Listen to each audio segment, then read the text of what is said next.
All right. Good afternoon, everybody. We are about to get started. My name is Jacob Williamson, and I'll be the moderator tonight. I am joined by Mr. Henry Molinax, who will be our timekeeper. I want to thank the Calhoun County Chamber of Commerce and the Chamber's Public Affairs Committee for organizing this event on behalf of the voting constituents of the City of Anniston. And we want to thank the Anniston City Meeting Center for hosting us tonight.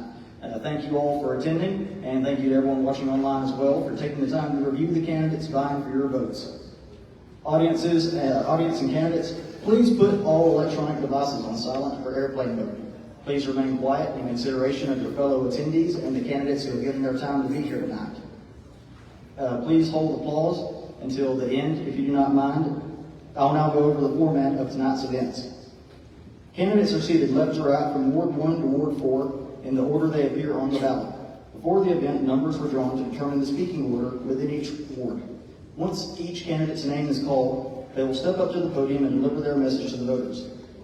They will have 3 minutes. Once that candidate has finished speaking, we will thank them for their time, and then the next candidate will speak. The process will repeat until all candidates have spoken. Candidates have 3 minutes, will be given a signal when they have 30 seconds remaining. The timer will start when a candidate begins speaking. Upon expiration of their time, a signal for stop will be provided, and the moderator will nicely interrupt them after they get to finish their sentence and thank them for their statement. We'll then move to the next candidate. After all of the City Council candidates have spoken, we will take a few minutes to transition to the mayoral candidate portion of the forum. Finally, we ask that, out of courtesy for all of the attendees and candidates here, the audience please hold comments and applause until the end of the event. All of the candidates on stage have sacrificed their time and money to serve the public, and they all have loved ones and supporters in the audience. We ask that everyone be courteous and respectful throughout the event. And with that, let us begin an enjoyable evening. We will begin with the candidates for Ward 1. And speaking first will be Mr. Brenton Tolson.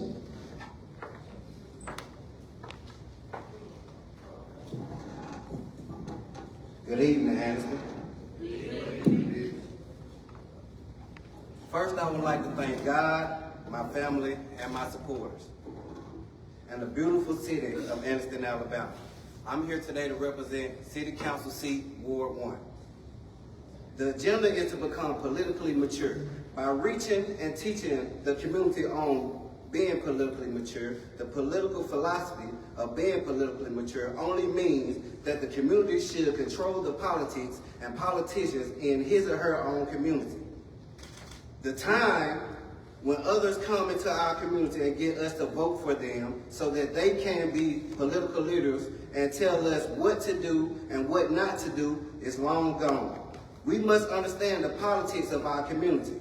We must know what politics are supposed to produce. We must also know how politics play in our lives, and until we become politically mature, we will always be misled, led astray, deceived, or maneuvered into supporting someone's political agenda that doesn't have the patience or the good of the community at heart. As your councilman, I will establish a relationship with my fellow councilmen and city officials from our city as well as beyond our city. I will establish a political program of re-educating our community and to open our community eyes, making us more politically conscious and politically mature. So when we cast our votes, it's for a man or woman of the community who has the good of the community at heart. Our people not only have to be re-educated on the importance of supporting local businesses, but our men and women themselves have to be made aware of the importance of going into business. What we will be doing is developing a situation where we will actually be able to create employment for the people in the community. Once we can create more employment opportunity in the community, for the community, we can eliminate some of the ignorance formed by poverty and not being educated. We can control our schools along with our board members. We will educate our boys and girls and create a path long before they are seniors in high school to mold them so they can and will mold our city's future. I am Brenton Tosin, elect the future, Ward 1. Thank you, Mr. Tolson. Our next candidate will be Mr. Lewis Downing.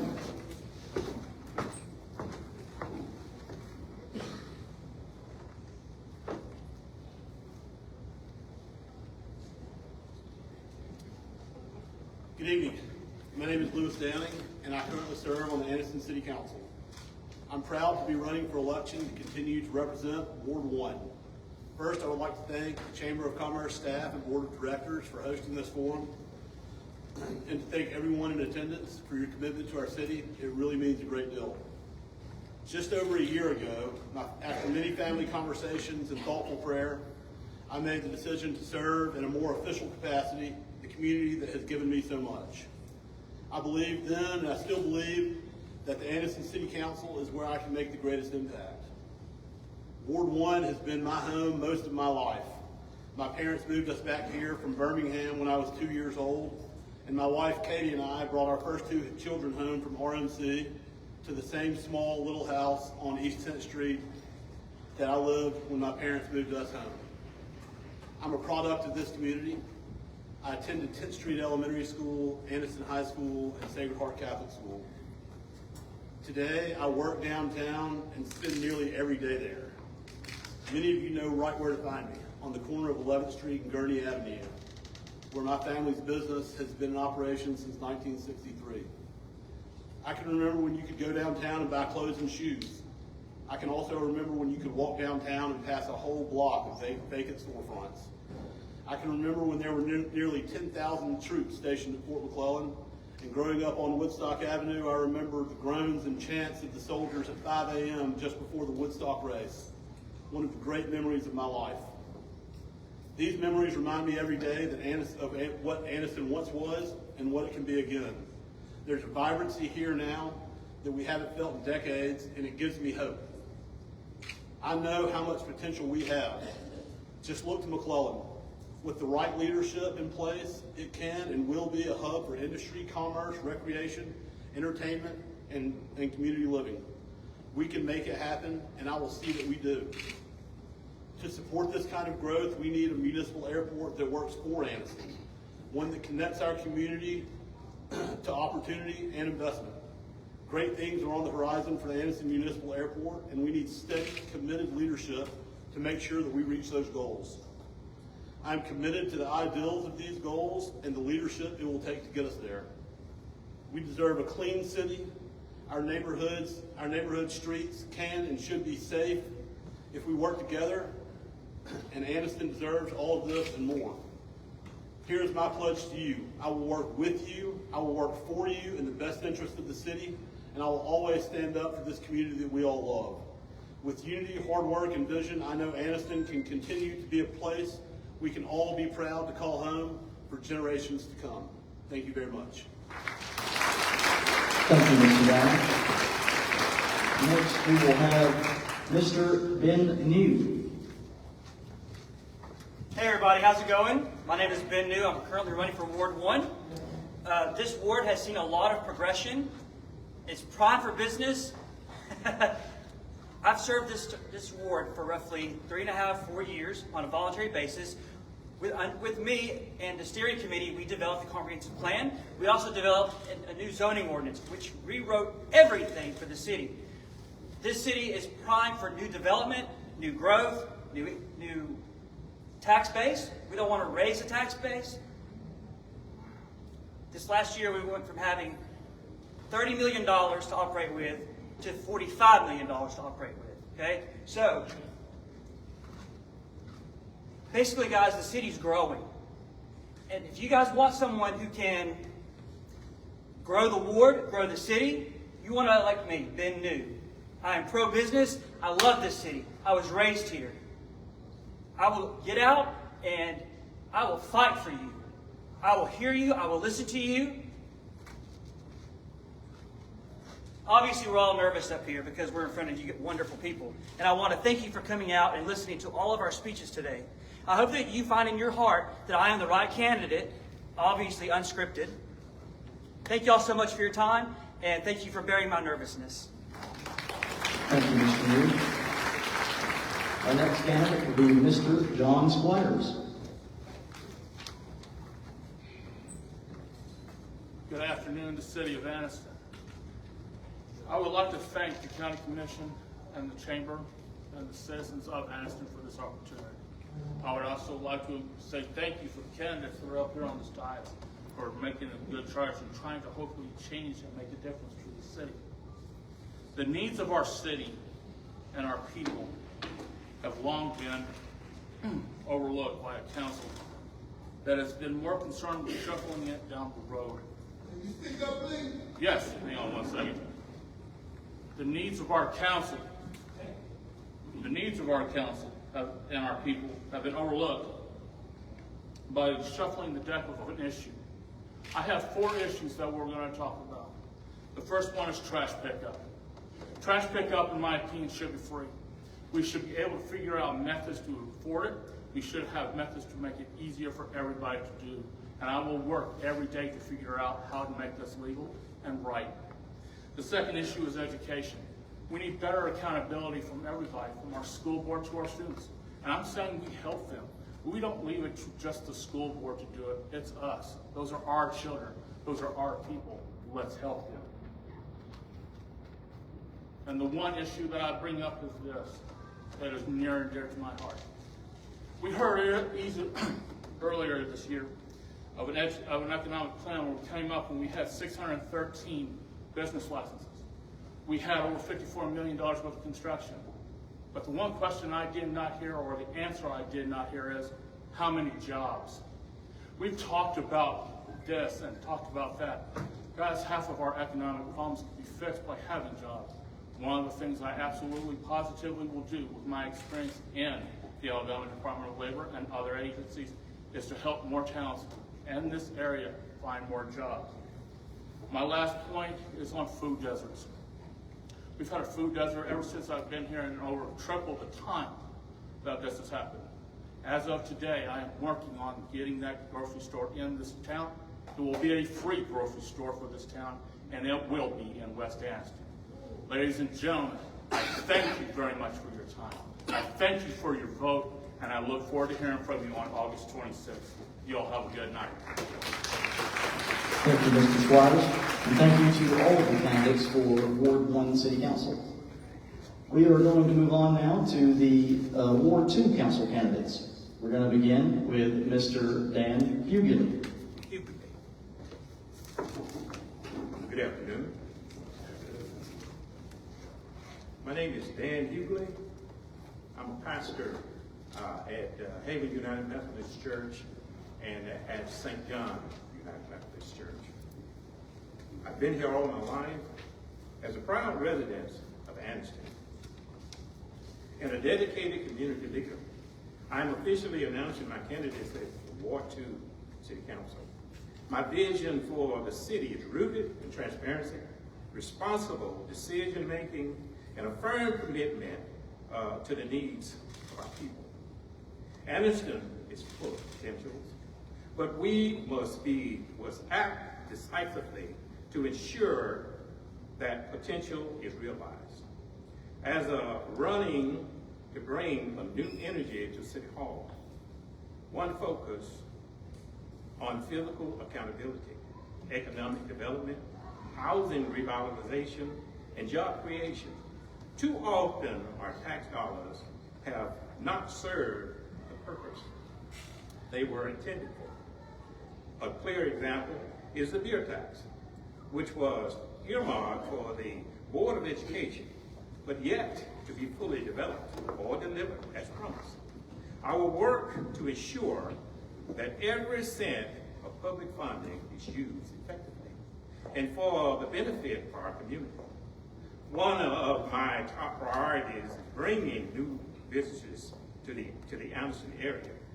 We must create an environment where small businesses can thrive, and where entrepreneurs feel welcome.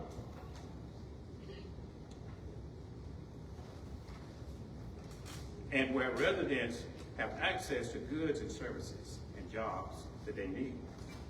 I will advocate for incentives that encourage investments in Ward 2 while fighting to remove the barriers that have held our economy back. Housing is another critical issue that we must address. I believe that every resident deserves an accessible and a safe, affordable, and a well-maintained home. I will support initiatives that improve housing quality, eliminate blight, and empower homeowners and renters alike. My campaign is not just about promises. It is about action, fairness, and a better quality of life for every resident in Ward 2. I am asking for your support and your vote because I believe that Anniston and I believe that we can do better together. Let's take Ward 2 in a different direction. Let us build a future that works for all of us. Thank you, Mr. Hughley. The 3 minutes is now passed. Thank you. Our next candidate will be Mr. D.D. Roberts.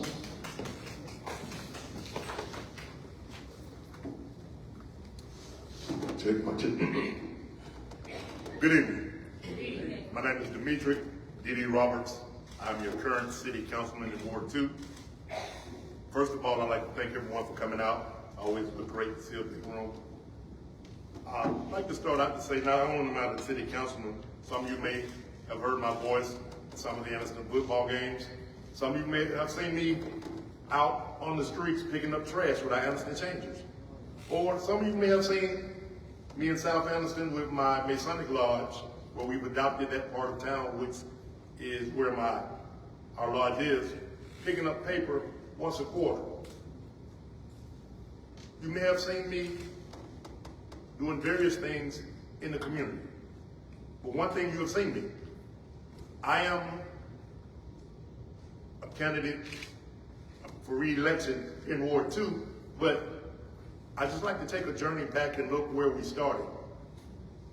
Over the last 5 years, it was once said that this council, the current council that was elected before all of the change in leadership happened, was one of the best councils that we've had in over 25 years. If you look at the growth of Anniston, economically, the businesses, as far as the building, we're growing by leaps and bounds. Have we accomplished everything we wanted to? No. One of the first things I want to talk about is, with anything, is safety first. I think we need to add lighting, more lighting in our city. We have a very dark city. We're working on a plan to put more lighting in the city. That way we can put up cameras, which will also help with some of our illegal dumping.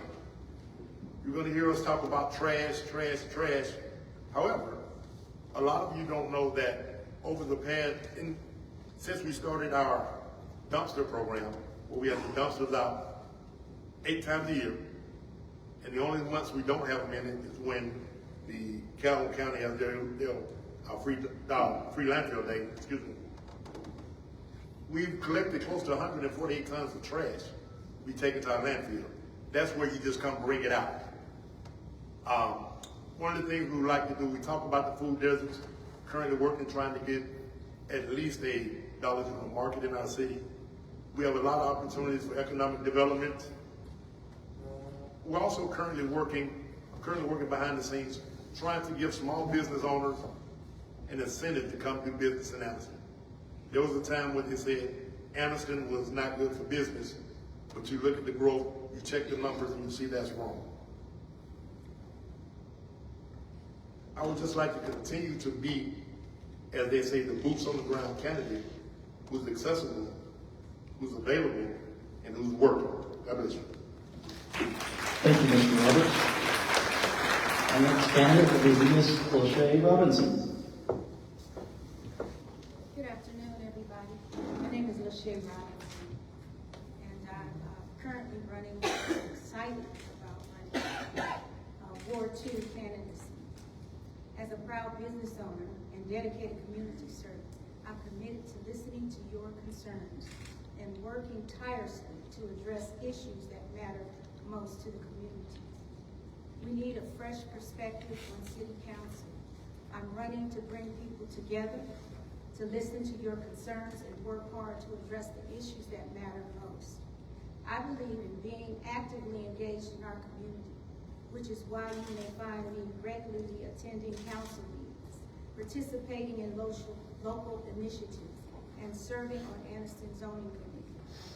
My experience has provided me with a unique understanding of the needs and challenges facing Ward 2 and our city as a whole, from zoning exemptions to community development. As your representative, I'll focus on simplifying and clarifying our city's position on key issues, ensuring that our community is well informed and actively involved in the decision-making process. I'm passionate about it, creating opportunities of growth, improvement, and positive change in our community. Through my work with Urban Enrichment Group, which is a nonprofit organization, I've seen firsthand the impact dedicated community service can have on people's lives, from providing hygiene resources and educational programs to creating beautiful community gardens. I'm committed to making a difference in the lives of our citizens. I want to hear from you. I can't do this alone. It takes all of us. I need to know what your concerns are about in our community and what changes you would like to see. Let's work together to build a brighter future for Anniston and reclaim the model city we were known for. The stakes are high. This election is not about a seat on a council. It's more about the future of our community and our children. We should ask ourselves, will we continue to ignore the issues that matter most, or will we come together to create a brighter future for all? So let's commit to that purpose. Thank you so much. Thank you, Mrs. Robinson. Our next candidate is Ms. Erica Tessa. Good evening, everyone. My name is Erica Tosin. I was born and raised here in Anniston, Alabama. My take on the city is appreciating the city, evaluating the city, renovating the city, visualizing and creating new ideas for our city. The purpose of me running is I would like to include in our budget a trash bill where we can go back to when my grandmother was living. We didn't have to pay for someone to come out. We have so many elder people in our community that don't have trucks. They don't have a way to get their things to the dump. Our city, over on Blue Ridge area, look like a dump. It's time to clean up. I went out in West Anniston, talked to the people in West Anniston off of 18th Mulberry. Mosquitoes is taking over. We need to do something about our city. We need to start listening to our citizens. We need to know what needs to be done. I don't want to seek for my benefit. I want to seek for my citizens in Ward 2 benefit. I'm willing to get up when I'm needed.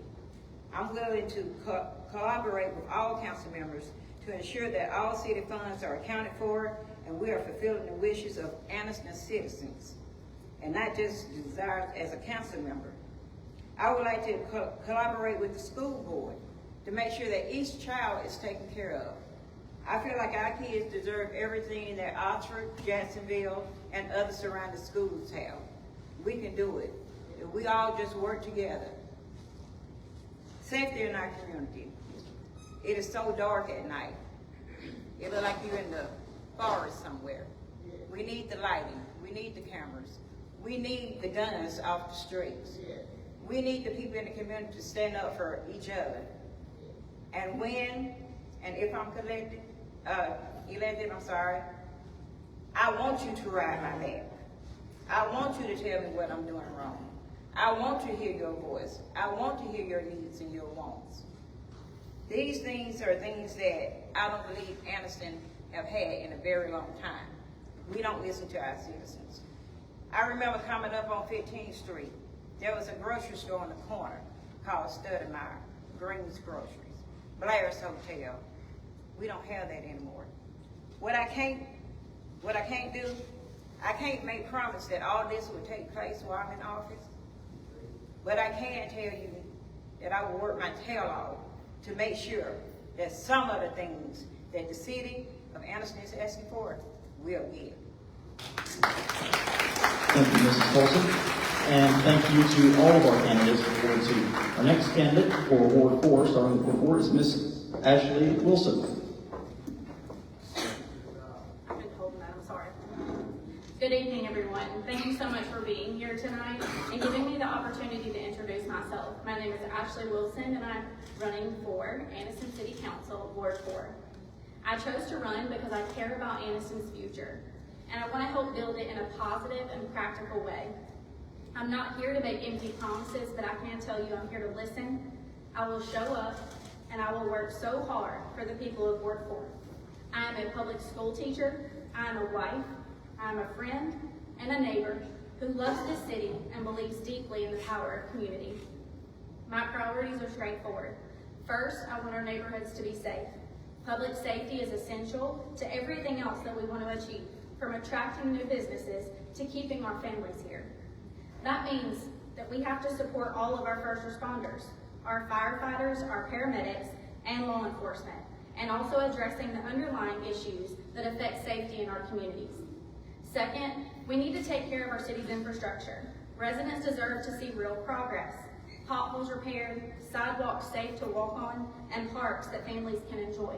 As your council member, I'll make sure that these everyday priorities don't get overlooked. Third is supporting local business, because that is essential. Small businesses drive our local economy and give our city its unique character.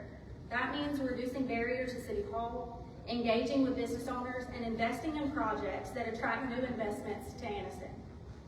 Another reason I'm running is obviously my commitment to education. As a teacher, I see every day how important it is for our community's future. The City Council is not going to run the schools, but it can partner with them.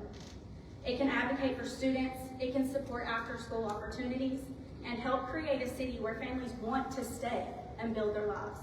Education lifts up the whole community, and I want it to be at the center of our vision for the future. Finally, I think one of the most important things a city council member can do is communicate. If I'm elected, I will be transparent and I will be responsive. I will show up, I will take your questions, even the hard ones, and I will work to get answers. I want genuine dialogue with the people of Ward 4 so that your concerns are heard and they're addressed. I know Anniston is at a turning point. We have challenges, but we also have incredible opportunities ahead. I believe that we can grow while protecting the character of our neighborhoods. We can strengthen our economy while making sure that no one is left behind. We can build a city that works for everyone. That's why I'm running. Not because it's easy, but because it matters. Because I care about this place and I really care about the people in it. Tonight, I'm asking for your support, your ideas, and your trust. Let's make Anniston safer, stronger, and more united, a city that we're all proud to call home. So on August 26th, vote Wilson for Ward 4. Thank you, Ms. Wilson. Our next and final candidate is Ms. Julie Moss. My name is Julie Moss, and I have called Anniston home since I was 2 years old. I went to Golden Springs Elementary and graduated class president from the Donahoe School. I then obtained my marketing communications degree from Mary Baldwin College of Virginia. Over the years, I've led teams in business, nonprofit, and economic development, from running marketing at Nokia for North and South America to helping build a children's hospital in North Carolina. Most recently, I served as the executive director of the McClellan Development Authority, where we laid the groundwork for long-term growth. And now I'm running for city council. I have 3 key priorities. 1, better transparency. People deserve clear answers and straightforward processes. Too often, residents and business owners are left waiting, unsure of who to call or where to get help. I've seen how stretched our departments are, and that needs to change. We can do better. Let's cut the red tape, simplify procedures, and improve communication. Because transparency builds trust, and trust moves the city forward. 2, stronger support. A stronger Anniston begins with strong neighborhoods, clean streets, safe communities, thriving businesses, and better school partnership. That means responding to residents' concerns and making real progress on essentials like road paving and cleaning up neglected properties. We must also stand behind our hospital, the cornerstone of this community, and work closely with our school system. I've met with the president of RMC and discussed the hospital's future and path forward. I've met with our school superintendent and several school board members to gain a clearer understanding of where our schools are at this time. We need collaboration between the city council and the school board, because when our schools succeed, Anniston succeeds. 3, smarter development. Anniston should be a place where people want to invest and where entrepreneurs and investors feel welcome. When the council's upcoming, the new council will be hiring a new city manager.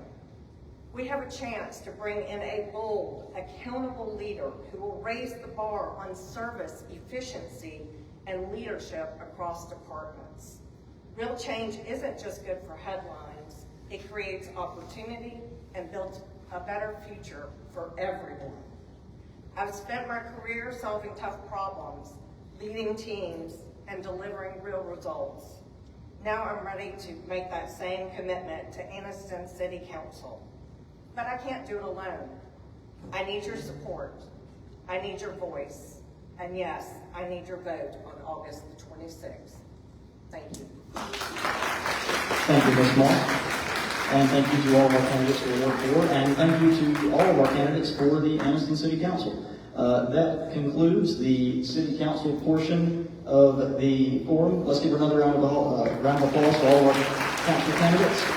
And thank you. We will take just a few minutes now to transition to the mayoral portion of the forum. If I could have all of the mayoral candidates meet in the hallway to the right of the stage, that would be wonderful. Thank you.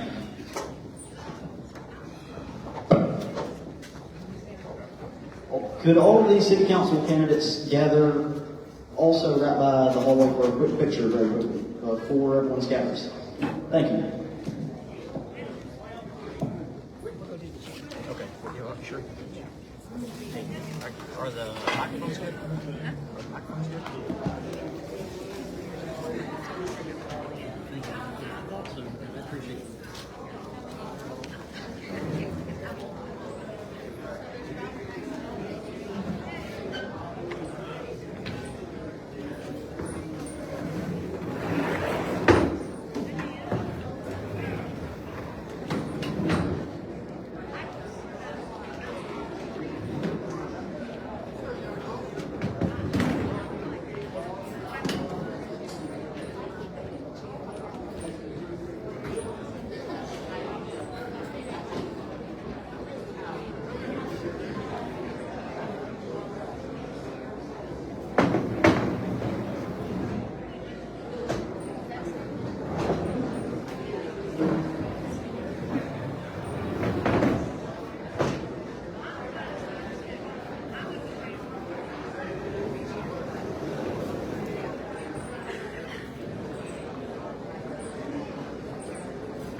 Oh my God.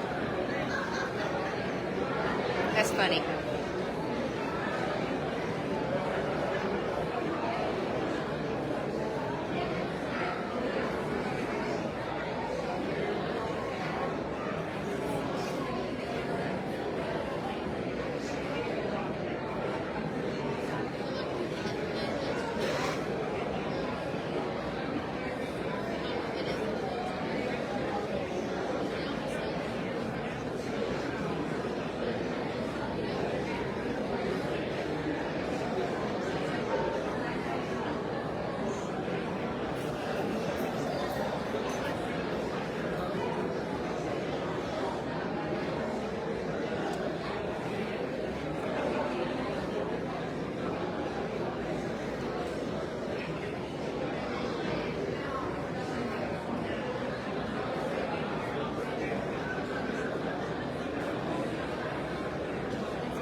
All right, we are about to begin the mayoral portion of the Anniston Candidate Forum. Again, I want to thank everyone for being here. Thank you to the Anniston City Meeting Center for hosting this, and thank you for to the City of Anniston for partnering with us on this. The Chamber gathers these questions from the constituents of the candidates. A subcommittee of the Public Affairs Committee has vetted and determined the ones that are most interesting and most pertinent to the constituency. The rules of the forum are as follows. The positions of seating have been determined by drawing numbers, with number 1 being to the furthest left, to right, number 1 through 5. The questions will begin with seat number 1 and will rotate in numerical order. So number 1 will begin the first question, and number 2 the second, number 3 the third, and so on. The questions will be read once to all candidates. Subsequent candidates should make note of the questions and be prepared. We provided pen and paper for notes. In order to ensure the most time for the audience to hear the candidates' thoughts, we ask that you please refrain from asking to repeat the question unless it is absolutely necessary. The candidates will be given 2 minutes to answer. A warning of 30 seconds will be given by signal. Upon expiration of the time, the moderator will allow you to finish your sentence and thank you for your response, and then immediately move on to the next candidate. There will be no exceptions. If a candidate's time expires and they continue speaking, they'll be given a formal warning. If this repeats throughout the forum, they may be asked to leave the forum at the moderator's discretion. We hope that does not happen. If an opposing candidate mentions a candidate by name as a challenge of position, at the moderator's discretion, the named candidate will be given 1 minute of rebuttal time. If any interruption is made by a candidate when another candidate is on the clock, the candidate will be given 1 warning and will be asked to leave the forum upon the second offense. Each candidate will be given 3 minutes for a closing statement at the end of the question portion of the forum. At this time, we will begin. At first, I will introduce each candidate we have. From left to right, we have Mr. Stephen Folks, Mr. Ben Little, Mr. Kevin Cheapley, Mayor Sierra Smith, and Mr. Michael Woods. So, we will now begin the questions. Question 1, beginning with Mr. Folks. How would you ensure the city continues collaborating with other municipalities, the county, and regional partners to pursue long-term goals, such as infrastructure development, economic growth, or tourism initiatives? Well, one of the first things I would do is actually reach out, as I've already done as the city manager went before, is just reach out to those people. Reach out to the commissioners, reach out to the other cities, and build that rapport, build that relationship, because I think it's so important that what we're going to need is regionalism. For us to move forward, we're going to have to work together. So we've got to forge those relationships, I've already forged some already with those people that those are different areas right now. But forging those relationships are very important. Regionalism is important to us in order for us to move forward. So the first thing we do is just continuous meeting, get some type of forum together where we meet together. Some things are already in place, not reinvent the wheel. Some things that are in place already, continue to do those. Visit each other, have conversations, have communications, talk about those, have those hard conversations, understanding where we're trying to go together, how we can work together to make it work. Because I think when you come together as a regional partners, it's easy to get grants, it's easy to get people to buy in with you. So those are the things that create those relationships, having open communication are very important. And that would be one of the first things I would do any way you put it. Thank you. Thank you, Mr. Folks. Mr. Little. Well, likewise, continue to build on the things that you already have started. But also, I've been talking with a lot of the mayors now and communicating with them about there's some issues that definitely needed in our community region-wise, and that is the animal shelters, the homeless, just dealing with those kinds of things. We must build on that, along with building on them, and those in that area. Somebody's bugging me out now doing that.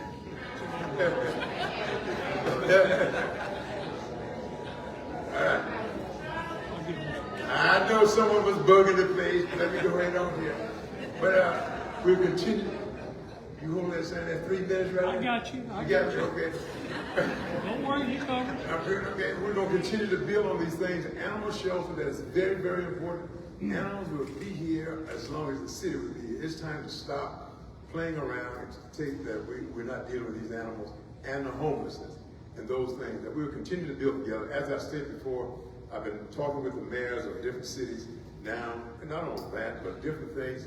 Oxford, for instance, is doing a Herculean of a job on getting, I think about 13 states coming in. So how can we grow when another city is doing that? How can they're doing something that Anniston can also thrive? One of the people that would be coming in here to grow from that business. And likewise, I think Anniston has the market on tourism as far as the Anniston Museum of Natural History, and also working with the Civil Rights Institute, along with some other things. Anniston Museum of Natural History, the Burma Museum, the Aquatic Center, the Aquatic Center building there, and also the Botanical Garden. We continue to build on these things that Anniston has and Oxford doesn't have, or other cities doesn't have. And so as the people come into Oxford, we put in a tourism package where they can also visit and have that 3 minutes to go. Thank you, sir. No, okay. But we continue to build together on what we already have, and also leaders lead and tread the path for others to follow, and followers tread the path of leaders. And we want Anniston, want to catapult to the front. We want to lead on doing some things also, along with building on what the other city had. Thank you very much. Thank you, Mr. Foltz. Mr. Cheapwood. Wait a minute. Oh, what you say? Or Mr. Little, I apologize. You thought I was sleeping, didn't you? All right, so really important is the local collaboration. I think we far too long have worked in a silo environment where we are the city, Oxford the city, Jacksonville the city. That's not, we all live in the community together, right? Who better to support one of our biggest employers is RNC. Who better than a leader in healthcare already, which is what I do every single day. I'm a nurse, I take care of people day in and day out. Who better to work on that? Who better to strengthen those partnerships? Another one that is a resource that we are not utilizing is the airport.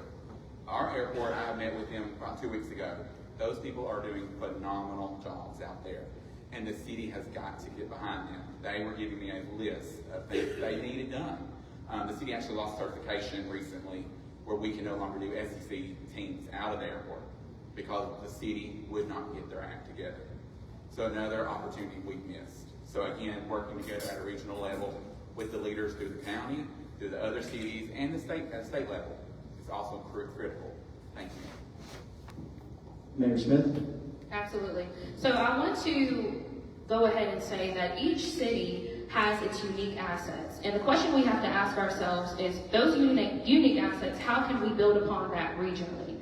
The first thing that I would address is our hospital. Our hospital is currently an asset of the city, but we have a hospital board that's comprised of people who are part of different parts of the city. What I would like to see happen is us expand our hospital to multiple cities, maintaining an asset of the city, but be able to offer quality health care for all. That is the biggest issue that I see happening in the city alone. Something that the Big Ten cities do in the state of Alabama, if they bid a lot of their roads out together. If we could bid our roads out together, we could have a bigger bang for our buck, and we might even be able to see a larger amount of roads being paved at the same time. Our economies depend on one another. I want to see Oxford do just as good as I want to see Anniston do good. I want to see Jacksonville do good just as much as I want to see the city of Anniston do good. We depend on one another. And another thing that I think we should highlight is the airport.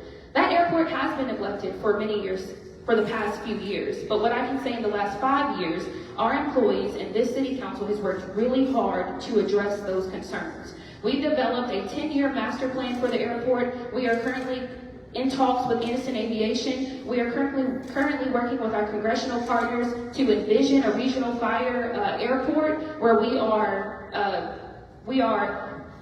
putting firefighters in that area and keeping them in place. I also want to say that I think we have a unique opportunity with the city of Oxford to build upon an aviation school that would provide opportunities for students all around. Thank you.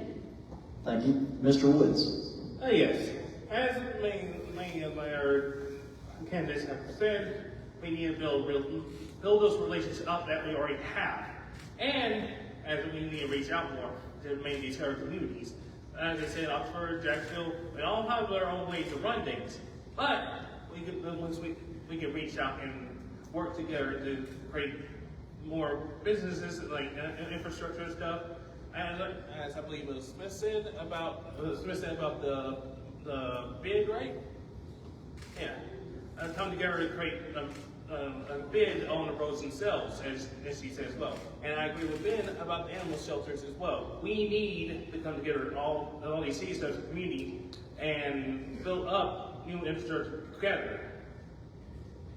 And of course, create at least monthly meetings with said leaders of the communities, so we can figure out what we need to do together as well. Thank you. Thank you. Question 2. We will begin with Mr. Little. The city of Anniston has significant assets in the former Fort McClellan property. What would be your overall approach to supporting private investment, job creation, and long-term economic growth in this area?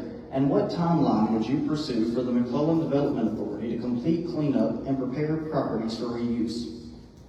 That's a good question. I'm glad you asked, because my insight from Fort McClellan, the former port there, is number one. We're going to Washington, D.C. shortly to meet with some people. First of all, I don't know if people know it now, the no one building out there now has a warranty deed. If you do, I'd like to know about the warranty deed, because of 1917, that land would belong to the Creek Indians.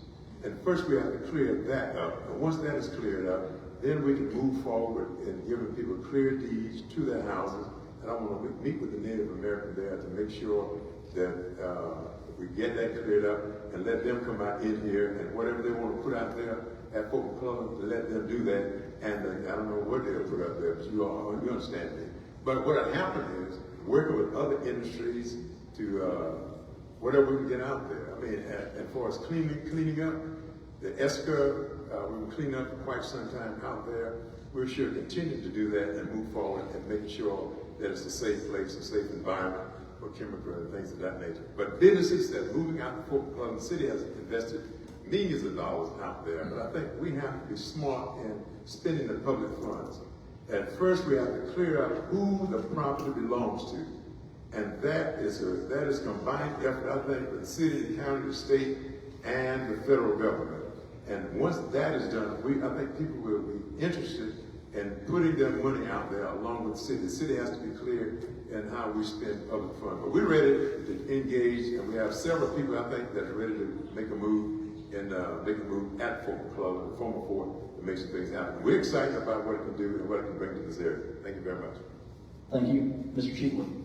Yeah, Fort McClellan is very near and dear to me. My mother lives at Fort, so it is very near and dear to me. First off, it's a great resource we have here. It's beautiful. The architecture is incredible. But again, it's another missed opportunity for the city. First, let's start with the cleanup process. I am not the expert, right? I will be the first to tell you I do not know the ins and outs of that. So that's where I would have to rely heavily on the experts who do this day in and day out. That is not me. I am not the expert. But what I am an expert on is transparency and accountability. The city has to be transparent with public money, like Ben was saying. And that's not happening right now. Let's just be clear. That's not happening. No one's going to move to a town. No one's going to relocate a business here if you cannot track the dollars. You've got to be able to track the dollars, and the dollars have to make sense. Make the math. That's more true ever. Is in this city, we have to make the math. And cut the red tape at City Hall. That's how you get development. As an entrepreneur and a business owner myself, that is why I chose to run. It's the red tape that I faced at City Hall. Opening a small business was probably the hardest thing in my life to get done. In a small town, in Alabama, that needs businesses. You think it would be the exact opposite, but it wasn't. And then the lack of transparency that I'm getting from city officials is quite disturbing, to be honest. So again, we need to continue being transparent. We've got to work with the officials to get McClellan cleaned up, get reinvestments out there, and continue pushing that forward. Thank you. Thank you. Mayor Smith. Yeah, so I just want to say the MDA is still in existence for the purpose of environmental cleanup through ESCA funds. And they are a board comprised of people that are appointed by the city and the county, and I believe there's a governor appointment as well. So I just want to make that clear. The first thing I would do to ensure development on McClellan is I would work directly with the EDC to bring in industry, to promote jobs and opportunity for people within our city. There's an entire industrial park that is completely underutilized. And so what I would like to do is develop a program, or the experts on the EDC, to recruit those to this particular area. Another thing that I would do is we need to highlight the need in the city. We are currently in a housing crisis. We do not have homes for people to come live in, whether it be multi-use, it could be for families, it could be for veterans, it could be for senior citizens. One of the things that I want to do is highlight recreational and residential areas that we can bring people here so that they have somewhere to stay, they have something to do, and they also have somewhere to work. Daily, we see about 40,000 people commute through the city of Anniston. We can capitalize off that if we do this the right way. Thank you. Thank you. Mr. Woods. Hey, it's Fort McClellan. I've only been here 4 years, but I've heard a lot about the place. I agree with Ben over there about finding out who truly owns the land and stuff with the neighbors and stuff. And as the chief would said, cleanup should be left to the experts. But I certainly agree with Smith that we need to bring in, figure out residential. Like, it's a very key resource as is. We need to bring in, figure out housing, access multiple use, and yeah. As Fort McClellan, I know there's a lot of history there, and now I want to also preserve some of that history. Like, reserve some for maybe a museum or something. Like, it's got a lot of history and character to it. So some of it should be preserved for more tourism. But as I said, we need to figure out who truly owns the land, clean up, and figure out what we want to use it for. Housing, industrial, like, as all my other candidates said. Thank you. Thank you. Mr. Foles. I feel everybody's made great points in here, and I'm glad that Mayor Smith did bring that to light, that ESCA is operating continuously to make sure the cleanup is going on. And that is the board that's controlled by the county, the city, and as well as one from the state. But most importantly, what we're saying here, and I heard as we were talking, people talking with the council, we're talking about jobs, we're talking about working with the EDC, we're talking about working with other areas to bring industrials out there. And then, again, someone said about housing, to bring housing out there. But let us not forget, we just got control of that land to know what's really out there. We thought this place closed in 1999. And we just get to a point where we know exactly what the city's doing. We got to evaluate that, make sure we got to build this map to showing what's commercial, what's industrial. We got to show what can be used for residential. Things are already going on out there. We got to be hold everybody accountable. We got to be transparent. But those are things that can happen with Claude. But we're so far behind. But again, I don't want to go back. I don't want to digress and going backwards. But we are in a place now that we know we got control of the land. We've got recreational prospects out there that can work together, trails that are out there that can bring people here. We got so many things out there that can be so very helpful. We got businesses already operating out there. But if you're talking about jobs and getting people jobs, those are the type of places that we got to have where we can get industry, we can get commercial, we can get those things that are out there now. We have people out there now with parks and recreation that's out there. We have other businesses that are out there. But what we got to do is identify what's what, have a map, be transparent, let everyone have input as we move forward. But I think that is a place that has been lying desolate so long. I think if we get together, work together, and this is another one of the regional concepts, how we all can work together, will help not only help Anniston, but the entire region as a whole. Thank you. Our next question, question 3, we'll begin with Mr. Cheatwood. In certain parts of the city, abandoned properties and blight remain a persistent concern. What would you do as mayor to address the issue and encourage redevelopment, reinvestment, and revitalization of those properties? And what would your timeline be for starting that initiative? Yeah, absolutely. So also, one of the other many hats I wear is I am a realtor as well. So imagine that, you have every hat under the sun. So blight is a real deal, right? Abandoned property is a real deal. What we have to start doing is we've got to start implementing processes to get these properties cleaned up quickly. We'll put a nuisance order on there and it'll sit for weeks.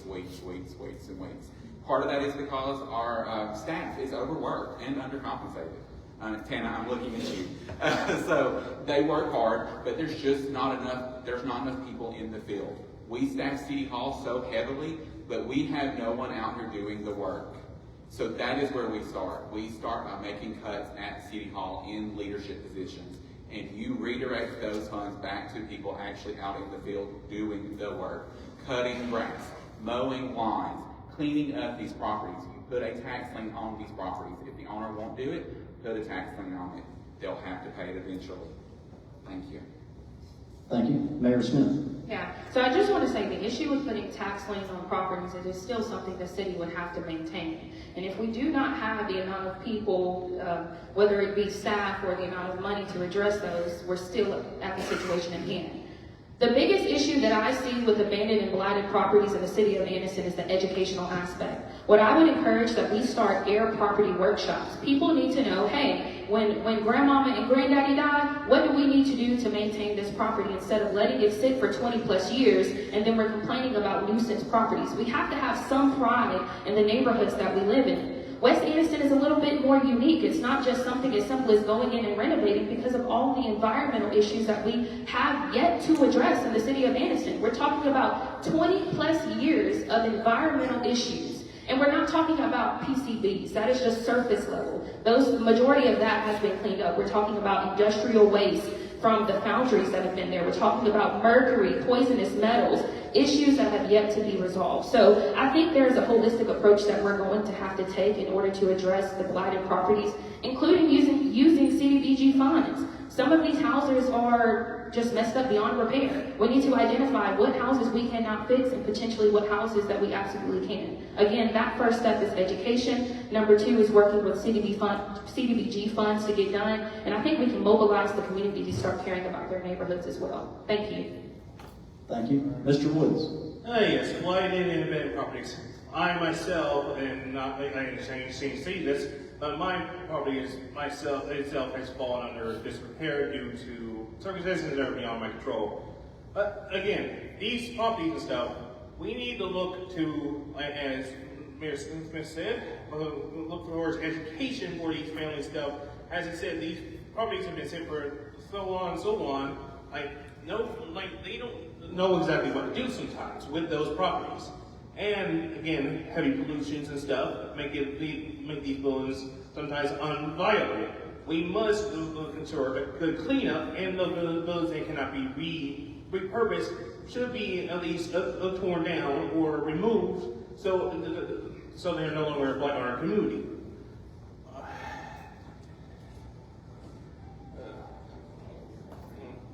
I want to work with community leaders and stuff to identify such properties and stuff, and work towards figuring out who owns that property so we can work with those property owners and see what they want to do with the property. Do they just want to get rid of it, or do they want help to fix their properties? If they want to get rid of it, I just propose maybe a little incentive from the city, like a small money incentive to help them move on from that property if need be. Well, not in right in a way, but help them get some value from the property so they can move on. From there, we work with community leaders still, see what we do with the property. If it's unviable, we demolish it and try to repurpose the land itself after cleanup. Thank you. Thank you. Mr. Folks. Yes, and I think one of the key points that's been made here, and this is what's so obvious, everybody understands, is the importance of education. I think a lot of things that we do here, if you're educated on those things, it would help. Accountability. People have to be accountable for where they live as well. And investment. Investing your time to help on these things. I'm one of those guys that before boots on the ground became a novelty as it is now. I'm a boots on the ground guy. So things that I've seen is that I know certain sites that people will call in and say the trash needs to be picked up. We pick that trash up with somebody to pick that trash up. You go back there 2 days later, the trash back in the same place. And these are more than one site. People got to invest in their community. And the thing, I actually been riding around and see people bring something out of their house, a couch out of their house, and throw it in their front yard. What the thing about the education, if you want your community to look good, you got to invest in your community. You got to do some things to help out as well. We got the thing that we in place, Anniston Changes, which we come in once a month, where people can actually come and volunteer in the community and help pick up. I think an idea of one of those things that we can work with our young people and maybe get some people together and actually work with our young people to help maybe pick up some of these bad areas. Things like that can happen. We got to have a way of working with our code enforcement, because they're limited, they got limited staff. Only so much they can do, because their code enforcement is not just with blight, it's on other things as well. But education, accountability, being proud of our community, working together, investing in your community, I think those are key things that happen. And those are going to have conversation, continuing education. Thank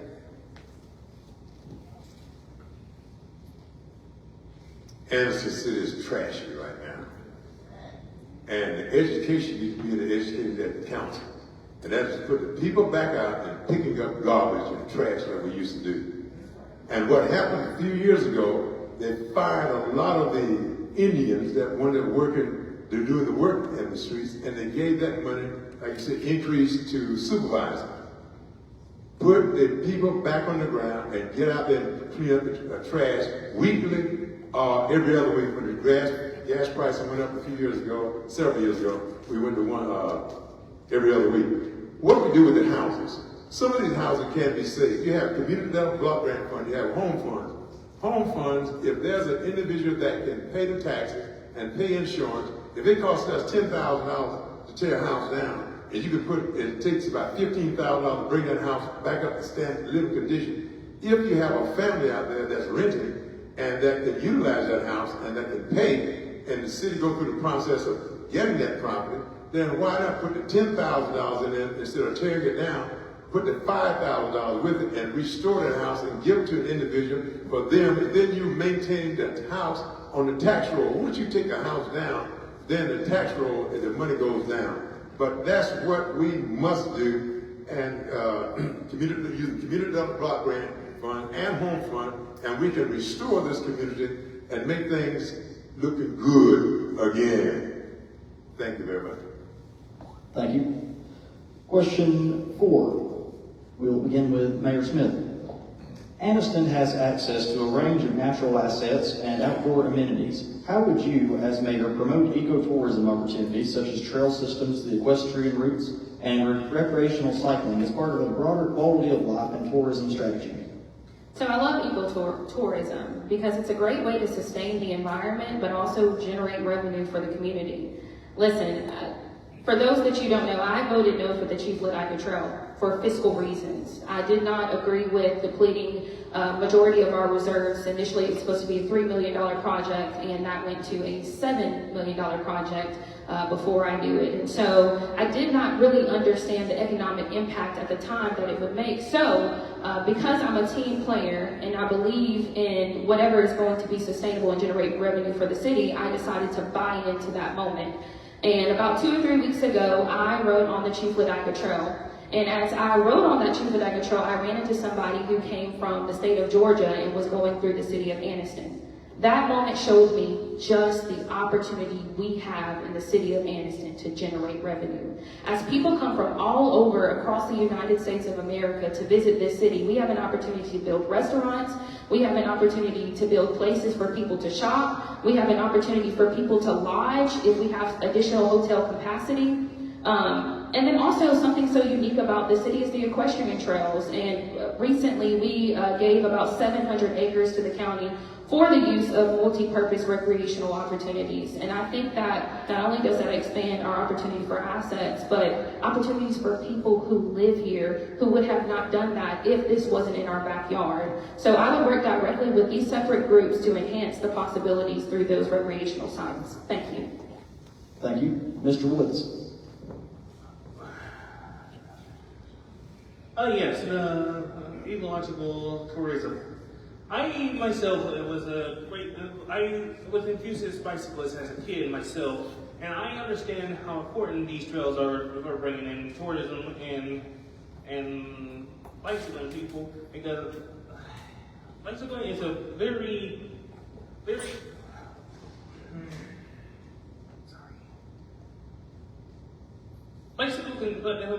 a lot of people come over from many other places in the United States to visit Anniston as this and that. Like, we should capitalize on these resources we have naturally. Like, I can envision maybe once we open up some more trails and stuff, maybe we can open up maybe some off-grid cabins for people to stay, enjoy the scenery and stuff. I want to utilize these resources to generate more tourism for the city. And more people come to see, more places can be open for shops and stuff. And because more tourism, more business for those people. And of course, more lodging, more people come. It's just like this endless cycle that we should capitalize on with our natural resources. Thank you. Thank you. Mr. Folks. Yes, this is very key to us, the tourism for Anniston, the trails and the equestrian trails as well as the bike trails. I want us to understand something. Almost 80% of our revenue comes from taxes, as well as it comes from as we sell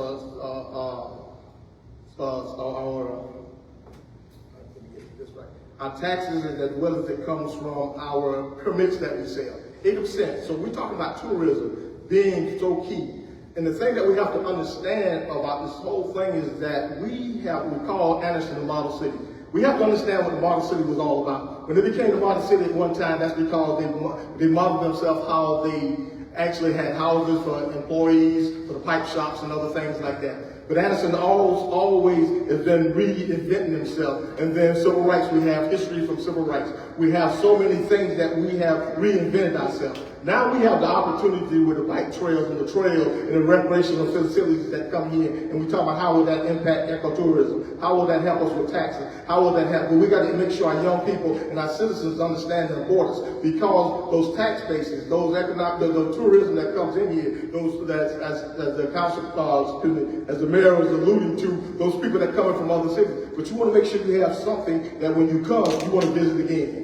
You want to make sure that your quality of life recreation projects are together. They work together. The equestrians and the bikers work well together. But again, it's going to take us all working together on one accord to make sure that we maintain those trails. So when people start to come for that trail, keep in mind it goes not only to Anniston, it goes all the way to Atlanta. If we don't maintain that trail and come up with a regional process how we maintain the trail, it's going to be a moot point. We got to work together in order for this ecotourism to work. Thank you. Mr. Little? I've been hearing this mess about working together and getting this done and running a trail. And I support the trail. I did support the trail. But I'd be dogged if you spend $7 million to come through about a 2-mile trail, to come through a community that's all trash and filthy up. And I've got to put $700,000 from the general fund in the West Anniston, South Anniston. You got $7 million in that cotton-picking trail. Again, ecotourism coming in, but you need to fix some houses over there and put some influx in the roads and make it look good for the people riding. Some of the people riding the bikes are more expensive than the houses that's over in that community. You cannot continue to go back year after year. We just do the trail. The people that supporting the trail, and I do support the trail, but you also have to be with the council and tell the council you need to put some money in that area from the general fund, not just from the community development block grant fund. Because a lot of times, leaders on the council don't know how to utilize community development block grant fund and the purpose of the community block grant fund. Initially, Anniston was receiving about $1.2 million. Now it's probably down to about $500,000 because every year the federal government is cutting community development block grant fund because it's not supposed to be there for continuous forever and ever. It's for the utilizing connection with utilizing general fund and community development block grant fund in the blighted area to help bring that area up. And that's not what Anniston has been doing. Ben Little as mayor will make it happen, and I would know this city will grow. Then we'll have ecotourism. Thank you. Mr. Chiefly. All right, ecotourism. So shopping to everyone in here, but one thing I think the mayor and I can agree on is the price tag. I was shocked as well, and I did not support it at first either. I thought that was a lot of money. I think we've all kind of said that. That's a lot of money. And do we really have that money? But now, owning a shop downtown, going through that process, I meet people every weekend from all over the country, just like the mayor said. They come here to Anniston to ride that trail. And they love our city. But what they always say is, why is it falling apart? Just like Mr. Little said. Why is this town falling apart? You have beautiful architecture here. You have a beautiful community. Why is it falling apart? And I direct them to the beautiful new reformed courthouse that's now our city hall, and those people are why our city is in the shape it's in. Just to be really clear and transparent. And I'm sorry if that ruffles feathers, but again, I don't care. I don't care to ruffle feathers. It is what it is. And that's what I see every single day when I'm working. I have put my own money, my own time into investment in this city. And when people from out of town come in and they tell me, your shop is beautiful, I love your building, y'all done a great job. But right across the street there is a building with a tree growing on top of it. What do you say to that? Yeah, I know. Go right down the street, that new white building, they got it all under control. So that's why I'm here. That's why I'm pushing for reform. Thank you. Thank you. Question 5. We'll begin with Mr. Woods. What role do you see the Anniston Regional Airport playing in the city's long-term economic development, and how would you seek to maximize its potential as a strategic asset? The regional airport when I first came here, I didn't even know about the airport, but I slowly grew to know about it. And I see a potential hub for deliveries for a fire station that could be an aerial fire station. Because we are surrounded by forests and stuff here. We need some fire. We need to have a fire station right there would provide aerial combat competitive resources as well if said wildfire breaks out in one of our national forests. I see just a potential hub for many things. Tourism, like small airplane rides, like touring the skies of the mountains and stuff. Bringing in cargo resources, all that. If we can work with work with the communities to expand said airport, we could utilize it to really make this town boom.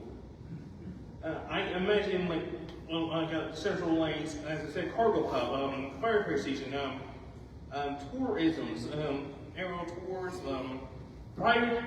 even private pilots. I know if you would love if we can make the city better, so we can try to invite some private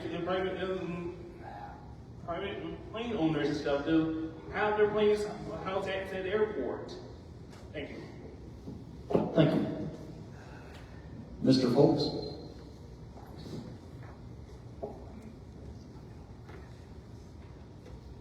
The airport is one of those things that near and dear to me because it's one thing I've known that airport existed for quite some time. As a soldier for McClellan, we used to fly out of that airport. But there's some things at that airport that you must understand. That airport is really falls under the FAA, Federal Aviation. So we've done some things at that airport without going through the FAA. We understand that we face some dilemmas with that airport, but we've brought them under control. But the thing about it, you cannot have a piece of property like that, and it's not just the airport, it's other things, without having a plan on what you're going to do with it. We got to work together and say what that plan is going to be. There's conversation that's going on, and there's conversation continuously going on. But again, we have to figure out what we have out there, what can be used where. We have a fire department out there, and there's some fire training that can be done up there. There's conversations that's going on, both locally as well as nationally, as well as statewide, that can happen out there. But everybody has to be included. We've got a relationship with the FAA now where everybody's understanding. We're able to get the fine out, we're able to get a plan going on. We got now budget items where we actually put some money into the airport. But at one time, nobody could really understand who had the responsibility. The only thing the city had with the airport was the liability of it. And the liability on the airport, if something happened out there, that could have brought the city to the knees. Now we understand the direction we got to head with the airport, but again, that's an asset to Anniston. We don't want to just turn that airport over when it's the Anniston airport, and there can be some things to be done with it. But we got to come up with a plan. We got to have these conversations on what we're going to do with that airport, how it's going to be effective for everyone, so everyone can use that airport, because JSU, there's other places, the double actually flies out. There's a lot of things that go in and out of the airport. We just finally got able to know what lands in that airport, what doesn't land in the airport. So we just got to get our arms wrapped around. We got a plan already, should be finished by the end of the year, so we can start having partnership talks with what we're going to do with that airport. But that airport can be a vital asset to this city, and that's one of the things that's key on my agenda, the airport. Thank you. Thank you. Mr. Little? I have the plan and I'm the man. What you're going to do, well, I'm working with some people in Detroit right now. They're working with some students. And what had happened is not just for Anniston students, but other students in the county. They have a plan. Students starting in the 9th grade will be at the airport going, in a few years, they're going to need, I forgot how many millions of aircraft mechanics there, and they have a plan. Starting in 9th grade, those students go to about 2 hours a day down there, and when they graduate from high school, they're making $75,000 to $80,000 a year coming out of high school. A few years ago, we talked about FAA. There was some problem in the FAA that Anniston went through. I think we fixed those problems.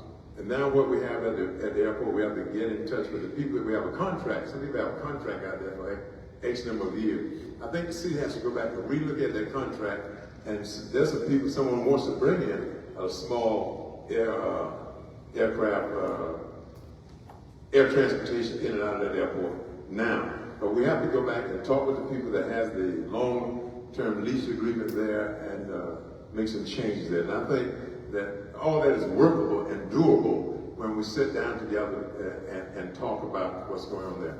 Anniston been lacking. It is a great tool that we have. At one time, I think during the Talladega race, Anniston, that airport was about the largest, with landing a whole lot of planes, about the busiest airport in the southeast. That place was landing plane in Florida at one time. So we have a plan that would grow, I think, the airport and make it happen. They wanted to change it a while back, change the name. The chief said, Anniston has a bad name. I said, no, Anniston name stays on the airport. We're not running from our name. We're going to up our game. Thank you. Mr. Cheekwood. Yeah, I like that play on words. That was good. So like I talked about earlier about the airport, I met with them a few weeks ago, and first off, it was blazing hot out there. So kudos to those people that do that every single day. But I will tell you, they are doing, the Anniston Aviation Group is doing some amazing things out there. If you have not stopped by and visit. They are really knocking it out of the park. But where we lack is, again, simple city functions. The city owns the airport space. When I was there, these were just things that I saw that day. And there was no air conditioning inside one part of the building that wasn't working. It's summer in Alabama, and I'm very large, so it was very hot in there. Simple functions. There was a shower that was molded. That's where we're putting pilots that are visiting. Oh, yeah, get a shower in this moldy shower. Good luck. Don't catch anything. I mean, come on. Then something as simple as she was having to argue with Public Works on who was going to mow the grass.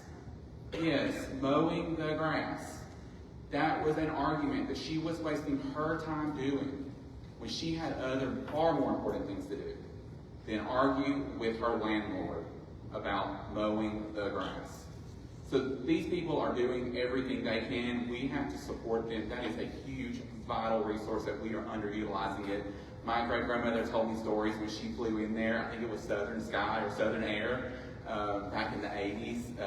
Again, I know that it's a long way down the road, but how cool would it be to take off from Anniston and you can get to Atlanta in no time, leave your car at the airport, and live your best life. So thank you.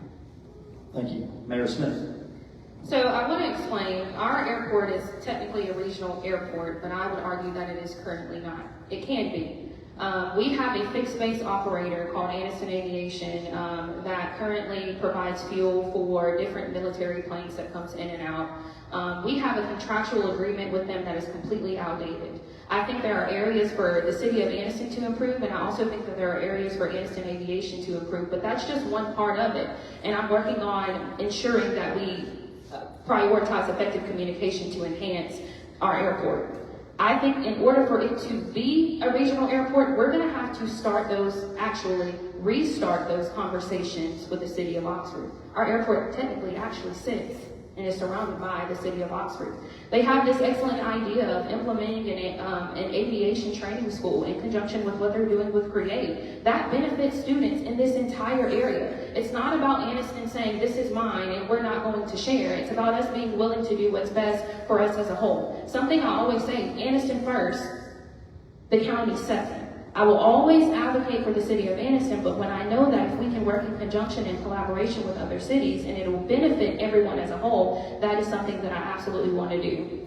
Additionally, we are currently working on a regional fire training center, regional aviation fire training center, but that is something that we will have to get federal funding from, and as we know, there are a lot of federal cuts that are happening right now. So I see that happening in about 5 to 10 years, but it's something that we are super hopeful for. Thank you. Thank you. Mr. Folks, we'll begin our next question with you. The city of Anniston has a complex reputation, including concerns that the city is difficult to work with from a business or administrative standpoint. While there has been progress in areas like economic development and tourism, many business owners and investors say it still takes longer and costs more to build or open a business in Anniston compared to nearby cities. As mayor, how would you address these challenges and strengthen public perception of Anniston both within the region and beyond to support investment, civic pride, and long-term growth? Well, I would hope to handle that the same way as I handled as a city manager. One of the first thing I did as city manager to actually streamline that is actually make a department that actually includes the fire marshal, it includes your inspection crew, so you have one stop to come. Also put together something where you got a one-stop shop where you can come and actually have a conversation and have everybody in the room, if anything that needs to start the business. I have a conversation every month when I meet my leadership staff and find a way to say yes. But we have to understand certain things here. Sometimes some of the person who wants to start the business expectation and their expectations of what you can do within the limits of policy, sometimes they may not be the same. And sometimes if you talk about the inspection, what you're operating, there's certain inspection books that you operate out, they're broken down by years. Oxford may be operating on a year, and Anniston's ahead of that, so there may be different things that you can operate from the inspection, but you have to go through those proper licensing process that has to happen. We work hard on that to make sure you streamline it so you can make sure that you have someone to talk and have this conversation, but find a way to say no. And if someone has a problem, please come to talk to someone else if you don't get the answer that you want. We'll make sure that we have an answer that everybody understands. Sometimes it's just miscommunication. Sometimes it's not. I've heard that. I've heard individuals that they say with a problem. One of the first things I've done before is actually get all these buildings together in one room and have this conversation. And when we have the conversation, what's being said and put out in public and social media is not what's really being said. Sometimes it's just the way it's being communicated. We got to continue to communicate. We got to get better at what we're doing, understanding the importance of businesses, and then you'll see the changes are happening, but those have to be a continuous conversation and a continuous something that we work on until we get to where we'll never get to an ideal situation, but we need to get to where we can actually benefit the public. Because again, we work for the public, that's what we work for, and we try to do everything to make sure, but sometimes expectations are not the same. Thank you, sir. Mr. Little. The solution is simple. Put the Planning Commission and Zoning Commission in check. But Anniston, for the longest, they try hard to say no. Go right down to Oxford and they're easy, just like that. I had a young lady talk to me the other day. She had to jump through hoops just to paint the cotton picking door. That's crazy. Went right down to Oxford and they, bam, get everything just like that. I don't care nothing about that. As long as it's not a safety violation and a safety hazard, before a business is turned away, business will be intricately involved. And if they have a problem, and the Planning Commission, Zoning Commission have a problem, and you come to the city. If there's a problem with our ordinance or whatever, the council can fix that. Cut it out. It's simple, but I think sometimes people have business in other areas. I'm just talking about what I'm talking about. They have business in other areas, and they intend for Anniston to go down. They try to make it hard because they don't want Anniston to grow. That's a problem. You put people on the board that wants in tune with the council, and everyone growing together. If you have a problem, come talk with the council. If we need to go and look at it, like I said, change the ordinance, change whatever, a policy, whatever we need to do, let's make it happen. As long as it's not safety violation. How can one city do it, 2 cities do it, 3, 4, 5 cities do it, and Anniston can't find a way to make it happen? That's 3 more minutes, thank you, sir. But, all right, but it's simple. The Planning and Zoning Commission stop the mess and put people in City Hall that can do some licensing, and it's all simple. It's easy to do. Thank you. Mr. Chief. Yeah, so this question was written for me. As a new small business owner who renovated a property downtown, like I said previous, that was the hardest thing I have done in my entire life. These hoops we jumped through were ridiculous. I couldn't help but almost laugh when it was said, well, we say yes. That is not my experience with the city. It was, no, you can't do this. No other explanations, no plans. Hey, let's work together. It was, no, we can't get this done. And as Mr. Little spoke about the woman with the door, I know exactly who he's referencing. And she moved. She relocated to Oxford because of trouble she was having here in Anniston. Me and her had a detailed conversation. She was not the only business owner that left because of it. And I'll be quite frank. If I had known then what I know now, I'm not confident that I would have opened a business and spent my money, my hundreds of thousands of dollars that I will be paying on for the rest of my life, and probably my children's life, to invest in the city, knowing the hoops that we have jumped through that we still haven't been able to complete because of people at City Hall that are not willing to bend. Like Mr. Little said, If it's not a safety issue, what's the problem? Why is it happening in other communities but can't happen here? We want to put a loft in our building, a loft that we reside in, and that has been one hoop after another that we simply cannot afford. Millions of dollars. I can't get along for millions of dollars. There's no properties to even get an appraisal, to even get up to a loan for over $1 million in the city of Anniston. So this is the problem. The problem is in the 1100 block of Noble Streets. Thank you. So there's a couple of things that I want to address, and I don't want to negate the concerns that have been stated, but in the past 5 years, we've had a 291% increase in business license. So yes, it may be hard to do businesses, but we're doing more business in the city of Anniston than we've done in the past 25 years. I also want to say something else.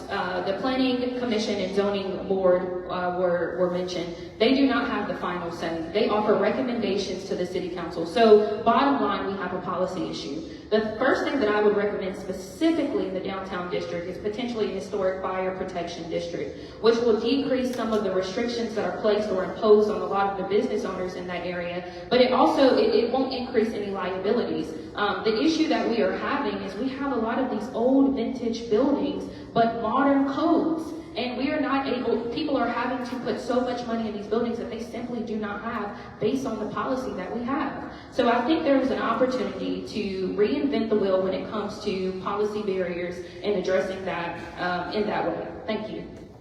Thank you. Mr. Woods? Honestly, there's not much more I can add to what all my attendees have said.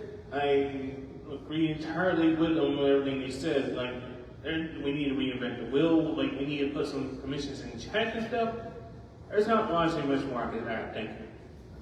Thank you. We have reached our final question of the evening. Thank you all again. We will start off this question with Mr. Little. Anniston faces several long-standing challenges and opportunities, from population stagnation, localized blight, to assuming ownership of Fort McClellan properties from the MDA. As mayor, what would you identify as the city's top priority, and what would be your first concrete step to address it? First priority for addressing issues in the city, first priority is education.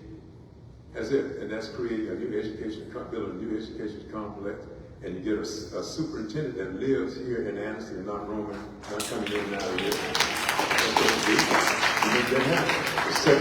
The second thing you do is deal with the hospital. Deal with the hospital board. That's what we don't kid ourselves. Education, hospital, healthcare is a major issue in this community. We have to reconstitute the hospital board. At one time, they had about a $40 to $70 million surplus. A few years ago, they borrowed money. What the heck's going on? Who has the money? Which way did it go? And who did it go with? All right? So we have to do something there. Then the next thing you have to do with crime. I believe that if someone, and I've talked with the legislators and senators in here now, and I'll let them hear, if you have people shooting and killing indiscriminately in this city, shooting at the stores, gas stations, killing up kids. My thing about it, once they finish their sentences, they're banned from Anniston for X number of years. And another thing, these gang members, if you want to shoot and kill up everybody, we have a policy getting through legislation where they would get with the old Pelham Marines, get with the police department, the county, and the state, and rope off an area. And let them one end start on one group, gang start on the other end, one start, and meet each other and kill each other right out there. And the next thing you do, but before you do that, you have to go to the funeral home and pay for your funeral arrangement. Go down and do that. That's right. Pay for it. And have pay-per-view in there, and everybody pay to look at it, go down there and shoot each other up and get off the doggone street. And the money goes to crime and education. Thank you very much. Thank you. Mr. Cheatwood. Wow, how do you follow that, y'all? Pay-per-view, wow. So like I previously said, I think my number one first, they're kind of hand in hand to me, but City Hall, there's so much redundancy in staffing at City Hall at a leadership and a director level. Directors have assistants, we have assistant directors, we have more money paid in direct compensation at City Hall, where we could redirect that money to our police, our fire, our people out here in the field, boots on the ground. Our police officers are putting their lives on the line every single day, like Mr. Little was talking about with the gang violence. every single day. And there are secretaries at City Hall making more than a police officer. You tell me for 1 minute what a secretary's job is stressful about than a police officer. Anybody. I mean, that's open for questions. Because it's not. Their job is important, but a police officer is putting their life on the line. My father was a firefighter. He put his life on the line every single day.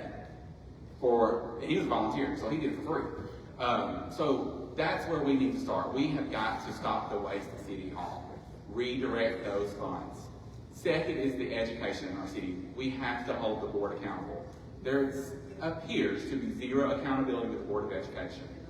The board has to be present at council meetings. Period, the end. With a report every 2 weeks. Hey, this is where we are. And hold them accountable. Hold their feet to the fire. Because guess what? At the end of the day, the council holds the purse strings. And that's where the money's at. Thank you. Thank you. Mayor Smith? So I feel like I've been saying this literally since I was 16 years old and I first started attending school board meetings and city council meetings. The greatest issue we have in the city of Anniston is our education system. When we started properly addressing our education system, it will impact housing, it will impact crime, it will impact economic development. Families will want to move here, people will want to work here, people will want to play here. The problem that I have seen in being in this position is we are afraid to have difficult conversations. And those conversations are often race-baited because of the state of our school that it is in now. One thing that we need to do in order to address the crime that is impacted by our education system is to create programs to deflect the school-to-prison pipeline. If we can address our young people in 3rd grade when they start that testing and give them programs and opportunity and exposure that will expand their horizons, imagine what they will do when you give them those resources. When you have a school board and a city council that knows those kids, that they can walk into the classrooms and they know who they are. That made the greatest impact in my life, being able to see my leaders, being able to see that they cared about my education. I should not be able to drive 10 minutes down the road and they have 10 times of a greater opportunity in education based off of their zip code. That is the greatest issue that we have yet to face, and here's how I would fix that. I would ensure that we are having quarterly meetings with our school board, and we are utilizing supplemental funds, all 3 pots of funding, to address the needs. And we can create measurable goals on how we can consolidate the school system and make the greatest impact in our students' lives. Thank you. Thank you. Mr. Woods? Well, as many others have said, I should start with education. Our children's education is the key to our future. If our children are undereducated, what kind of future would Anniston have? We need programs in place for the children, a better education complex. As I believe he said there, a superintendent that actually lives here, for one. I seek the quarterly, as Ms. Smith said, quarterly meetings with state coordination meetings. I want to hold them responsible for our children's future.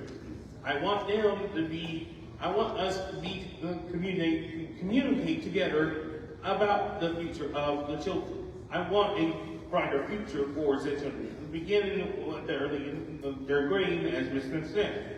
I want them to be able to recognize our leaders and stuff. I want them to be well educated. That's all I have to say for now. Thank you, sir. Mr. Foltz? I totally agree with everybody. Education is key. If you're talking about bringing jobs and bringing energy here, I think that's key. But some things that have been said here, which is key as well, we got to have some serious conversations, and we can't have conversations where we have adversarial toward each other. The school system and the council have to work together. We have one thing that no other city around here faces. We got 2 private schools within the city of Anniston, and one time you had 3. No one else faces that. So we have, again, you got to have the right people there. Parents got to get involved. They got to come to the PTO meetings. They got to do those things that they're supposed to do. But we got to have hard conversations. And let's be honest, everybody knows, can look and see how we can fix this. We got too many schools. We got, and I've heard them talking about trying to streamline that to it. I know that's those conversations that are going on, but we're going to have to do those things like that. But we're going to have conversations where we're not having adversarial conversations, hard conversations behind closed doors. What's best for the kids? It's not about us. It's about what's best for those kids. It's about what we're going to do for those kids. Keep in mind, Anniston High was at one time was a predominantly white school. We got to be honest with that. We got to understand that everybody got to invest in this school. And we got to do those things and what's best for those kids, how we can bring them together, how we can work together to get them together. But not only education, as we talk about crime, y'all got to keep in mind, again, what the police has to go through, again, with all the things that are happening throughout this country, how police officers are portrayed. They're doing the best they can what they got, but we got to get better. Because you got to look at, we are a city of 20-some thousand, but we police 40,000 people because we got the PJ as well. So we got to look at what we got, but we got to have these hard conversations. How can we do this better? But the only way we're going to do this better is just say we got to have these hard conversations when we come back. You can't have your feelings hurt. You just got to do what's right. Thank you. That concludes the question portion. We will now give each candidate a 3-minute closing statement. We will begin with Mr. Folks. I tell you, I'll do summarize in 3 minutes what's best for this city. We've talked about a lot of things here today, but I just have to continue to say the best thing. I'm not here to incite anybody again. I'm not here up here to entertain anybody. But I do know what we've done over these since 2019, we've come a long way. I can't get engaged in a whole lot of negatives about Anniston because we all have a negative within our household, we have a negative with our family. But I'll tell you what, we got to be the type of people that say, how can we make this better for ourselves? How can we make Anniston better? Working together, doing those things. We're talking about the CDBG. Does everybody understand that when we talk about CDBG, we are a titled city. When you're talking about a titled city, that don't mean just a certain ward. That means you can use those funds to bring public housing and upgrades, not public housing, but affordable housing. We can do that in any area here because that's what it is. It's not just simple for just one city. We got to get away from when we're operating in wards. We got to operate as a city. What's best for the whole? What's going to take to bring the entire city up? Using those funds to make sure we're doing the right thing. It's things, say we're talking about what's in City Hall. Again, when moving to City Hall, did I think what we paid for that was a little too much? It was how right we paid citizens money? And well, first, yes. But then you look what we got here. We got a City Hall unlike anything else in this entire state. Our citizens deserve better from us. And as citizens, what we respond as mayor and council, and I think as mayor and council, we're responsible to answer to you. It's one thing I always say, I know who I work for. I work for the citizens of Anniston. We got to do the best we can. We are not the best in the world, but we sure not the worst. We can do better, but we got to do better together. Coming up with these things, the crime, we know we got crime, but guys, you got a no snitch rule out there. You got grandparents that see something what happened, they won't tell. You got people see something happen to their own family, they won't tell. You want the police to do this, but people won't tell. And you got so many things that we just need to work together in order coming together. The council, the city, as we working together to make it better for the entire city. When I got here, the things that people say when I was a conversation, they say, you can't get a computer room here. I didn't have to worry about the city getting it. Go to the people and say, these are your kids, help me get this. And people will help you. Go to people and say, let's work together to make this better. People will help you. Let's not point fingers at each other, not looking backwards and say, this is what we do. We can do better, but I tell you right now, you can do better together than we can do anything else. And it's one thing that sticks in our mind, when two or more get together on one accord, anything is possible. It's possible if we want to do it. And that's what I want to build teams, bring us together, talk the same talk, have those hard conversations behind closed doors. But when we open the door, check your feelings at the door, and let's do better for the city. Because we deserve it, our kids deserve it, and our citizens deserve it. Thank you. Thank you. Mr. Willie. Everyone should have received one of these brochures. It's a plan that I have. I don't know if anybody, but you should receive that. And if you have a question, please call me. And I'm willing to talk to anyone in the community. I wanted to walk the whole city and pass these things out door to door. I'm just not able now. You know, these bones just don't move the same way they used to. And so please excuse me if I don't get around to it. We plan on mailing some things out to you and things of that nature. But call me, please. The number's on the back, and some buildings and things of that nature on the back also. Let me tell you something. I just want one term as mayor to show you how easy it is to fix this city, for the entire city to grow. Sure, Anniston has community development block grant money, but you cannot use it anywhere in the city. There's certain areas that you can use that money in. And we have not been utilizing it properly. And the education, if you have an education board that's concerned with education, you have a support of an education mayor that's to make sure that our kids get what they need to do. And that's, first of all, you have to do a new education complex. Another thing that's happening in Anniston, we must deal with is municipal court. Municipal court, you go in there with $5, $20 ticket, you may come out there with a $1,500 bill. You know, it's crazy on the court cars. And then we have to deal with stuff in the circuit court. You have people that's in jail, that in Anniston, that should not be in there as long as they're in there. We have to check that, and it's an elected official position. The state of Alabama sues the federal government. State of Alabama and it sues other folks. So the city should look out for its people. I know some people quench and he go again want to sue. It's looking out for the citizen that's being abused over in the municipal court system.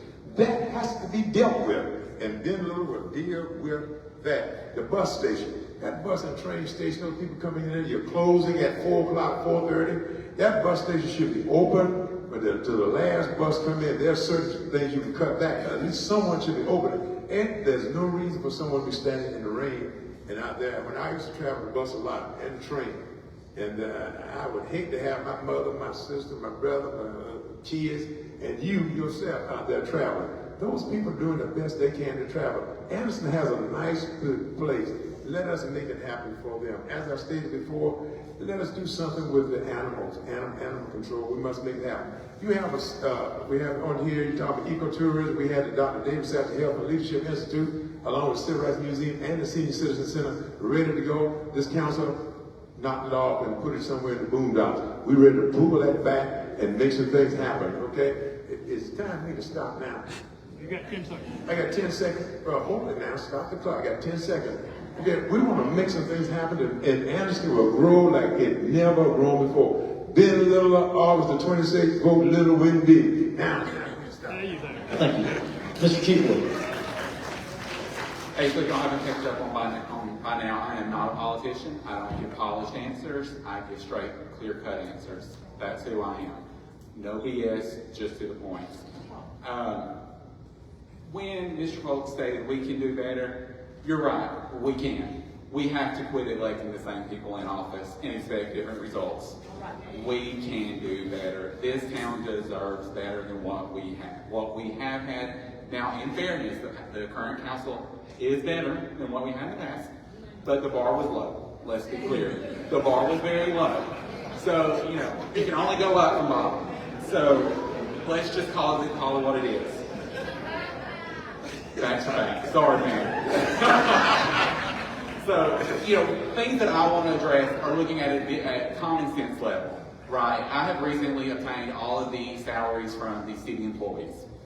You will be shocked and amazed by the amount of money, again, that we are spending in the 1100 block of Noble Street.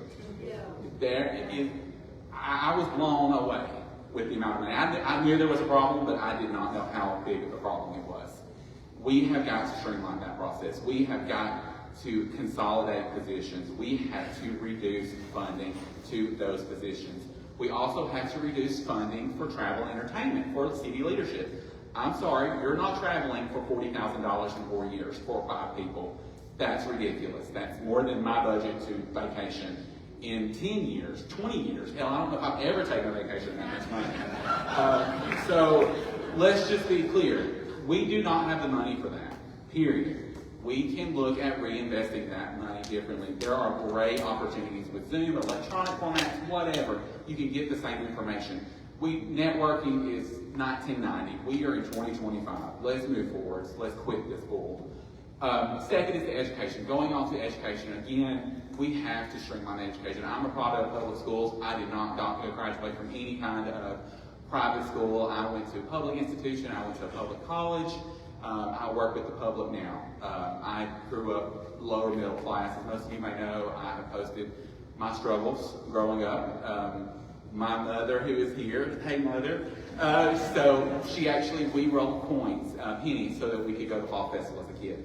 So for me, it's critical that we count our pennies as a city and we continue to push forward.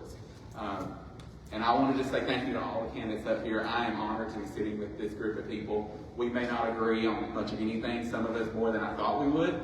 Some of us, I'm not shocked by what we said, but I am honored to be on the stage with these people. These are some of the most incredibly talented people we have in our community, and I'm honored to be with them. So thank you all. Do I get a rebuttal? Do I get a rebuttal? Mayor Smith. So I want to thank you all for coming and being civically engaged. I want to thank the Calhoun County Chamber of Commerce for conducting this forum. And I also want to thank each of my colleagues at this table because it takes a lot of bravery and courage to put yourself out here like this. Trust me, I know. But I want to address the elephant in the room. I'm young. It's not something that I can change about myself, and it's not something that I would change about myself if I had the chance. But let me tell you something that I do know about me. I have knowledge, I have a skill set, I am educated, I am capable, and I have a proven track record. Let's talk about the progress that we've made in the last 5 years. A 291% increase in business licenses, a 295% increase in construction investment, a 51% decrease in violent crime since 2016, a $4.1 million increase in sales tax plus since 2020, over 25 plus road pavement projects, and guess what? Over half of those were in Ward 3 alone. We have made much progress here in the city of Anniston. And are we where we want to be? Absolutely not. That's the beauty of being able to work to get to where we want to be in the future. The other day I had a phone call, and it was a defining moment in my leadership for me. This lady said to me, "Sierra, you're the only leader I know that can attend an Anniston High Alumni Fun Day event and then turn around and conduct a board meeting." That's what leadership is. Someone who knows no bounds, no districts, no wards, no socioeconomic status. Someone who can enter a classroom with children and guess what? Those kids know who their mayor is. Someone who can go to the Senior Citizen Center and see our elderly and they can say, wow, I'm proud that we have paved the way for our young people and now we can pass the baton to you. We have made much progress and we still have so much more work to do. And so I urge every single one of you in this room that if you want to see the future of Anniston and you believe in the future of Anniston, on August 26, 2025, you cast your vote for Sierra Smith. The future is now. Thank you. Thank you. Mr. Woods. Now, I might not be the most educated, the most informed, the most resourceful. Keep it reading. There you go. But I know one thing is our future as a city rests on the shoulders of our leaders and the children of the future. We need a better education. We need a community that's together and a community whose voice is heard by all.